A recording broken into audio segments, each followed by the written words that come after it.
নমস্কাৰ। প্ৰথমতে আপোনালোক মিডিয়া চেনেল গোটেইবিলাককে মই অশেষ ধন্যবাদ জনাইছোঁ।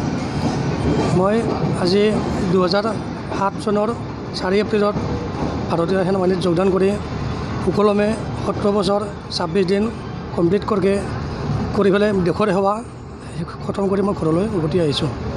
বাকী এতিয়া আপোনালোকে মই নজনাকৈ যিখিনি উষ্ম আদৰণি জনালে গোটেইবিলাককে মই বহুত আন্তৰিকতা শুভেচ্ছা জ্ঞাপন কৰিছোঁ।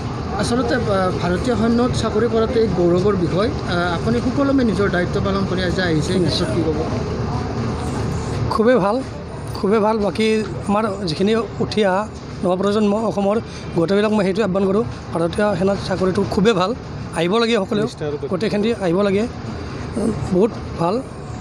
ধন্যবাদ জনাইছোঁ যে আমাৰ ভাৰতীয় সেনা জোৱানত অংশগ্ৰহণ কৰি যি দায়িত্ব লৈ সুস্থ আৰু একাগ্ৰতাৰে তথা সততাৰে কাম কৰি আজি আমাৰ মাজত উপস্থিত হৈছে আমাৰ প্ৰদীপ দাসে। গতিকে তেখেতক আমি প্ৰথমতে বহুত ধন্যবাদ জনাইছোঁ আৰু তেখেতৰ সুউজ্জ্বল কামনা কৰিছোঁ। আৰু এই যে সততা নিষ্ঠাৰে আমাৰ এই ভাৰতীয় সেনাত যোগদান কৰি যি দায়িত্ব পালন কৰিছে তাৰ বাবে আমি চৰিয়া গাঁওবাসীয়ে ধন্যবাদ জনাইছোঁ তেখেতক আৰু সুস্বাস্থ্য কামনা কৰিছোঁ। ধন্যবাদ। হয়, কি ক'ব? এই প্ৰসংগটো আচলতে গাঁৱৰ কাৰণে এইটো গৌৰৱৰ বিষয়। কাৰণ তেখেতসকলে যেতিয়া তাৰমানে কি ৰাতিপুৱা হ'লে সন্ধিয়া হ'লে দৌৰি কৰিছিল আৰু বহুত কষ্ট কৰিছিল, আৰু সেই মৰ্মে তেখেতসকলে কিন্তু এই সেনা জোৱানত পষ্টিঙো হৈছিল। তাৰ বাবে আমি চৰিয়া গাঁওবাসীয়ে ধন্যবাদ জনাইছোঁ তেখেতসকলক। প্ৰথমতে মই সকলো নিশ্চয়কৈ ধন্যবাদ জ্ঞাপন কৰিছোঁ প্ৰতিম্ব লাইভৰ লগতে।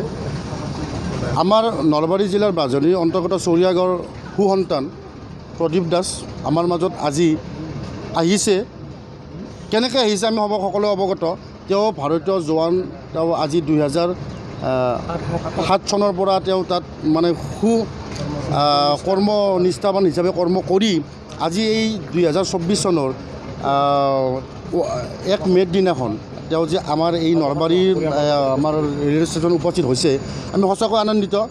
তেওঁ এটা এনেকুৱা দায়িত্ববান হৈ আহি আমাৰ ভাৰতীয় জোৱানৰ পৰা কাৰ্য সমাপন কৰি আমাৰ মাজত উভতি আহিছে, আমি সঁচাকৈ আনন্দিত হৈছোঁ আৰু তেখেতক আমি উষ্ম আদৰণি আমি জনাইছোঁ।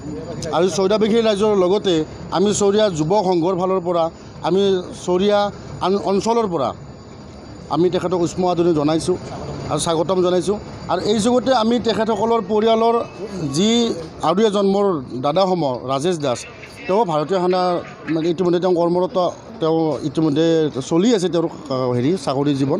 কিন্তু আমাৰ কাৰণে গৌৰৱৰ বিষয় এইটোৱে যে আমাৰ চৰিয়া অঞ্চলত দুজনকৈ ভাৰতীয় সেনা জোৱান বা তেখেতৰ যিটো ভাৰতীয় সেনা জোৱানৰ যিটো দুগৰাকীৰ তেখেতকো আমি ধন্যবাদ দিছোঁ। কাৰণ তেখেতৰ সন্তান আজি দুটা ভাৰতৰ সেনা হিচাপে কৰ্মৰত হৈ আছে। আজি এজন আজি প্ৰদীপ দা আমাৰ মাজত আহিছে, আমি সঁচাকৈ আনন্দিত হৈছোঁ।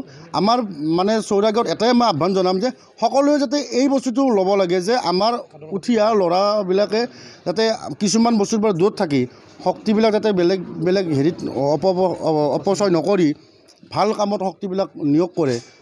ভৱিষ্যত মই এইটোৱে আহ্বান কৰিম যে তেওঁলোকো যাতে এই দৌৰা হওক কিবা হওক এইবিলাকত যাতে অলপ গুৰুত্ব দি ভাৰতীয় সেনাত যোগদান কৰে, এইটো মোৰ আহ্বান থাকিব। আৰু নৱপ্ৰজন্মই এই বস্তুটো আদৰ্শ হিচাপে লোৱাৰ কাৰণে আমাৰ চৌদাবাসী ৰাইজৰ পৰা আমাৰ সেই নৱপ্ৰজন্মসকলক আমি আহ্বান ৰাখিছোঁ।